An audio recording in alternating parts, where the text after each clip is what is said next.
Good evening. Thanks for joining us. Bill is off tonight. The Department of Health Services announced 2 people have died of West Nile virus. They are among the first 3 cases in the state this year, and all confirmed in northeast Wisconsin. In a health alert tonight, Samantha Cavalli learns new details from authorities at the county and state level.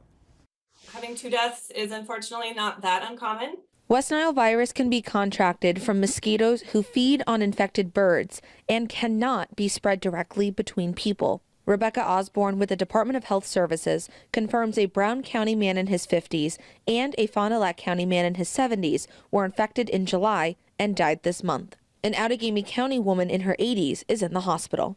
We have seen West Nile virus cases reported as early as April and May, but that's pretty unusual. Typically, we would see cases increasing in July, August, and September. Osborne says symptoms of West Nile virus can develop 3 to 14 days after being bitten by an infected mosquito. Outagamie County Public Health says 20% of people who contract the virus usually experience mild symptoms like fever, headache, and fatigue. The other 80% of people do not have symptoms. In more severe cases, people could experience severe muscle weakness and paralysis.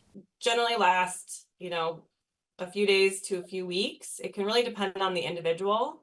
Neuroinvasive cases, if the individual does survive, can take weeks to months for full recovery. As a precaution, Lily Wagner with Outagamie County Public Health recommends using insect repellent as well as wear loose-fitting clothing to keep mosquitoes away from your skin. The other thing is staying away from standing water. So especially in your own yard is the biggest place that you can prevent it. If you have a bird bath or a watering can that has stagnant water just sitting in it, we want to make sure that you clean those out so often because those are breeding grounds for mosquitoes.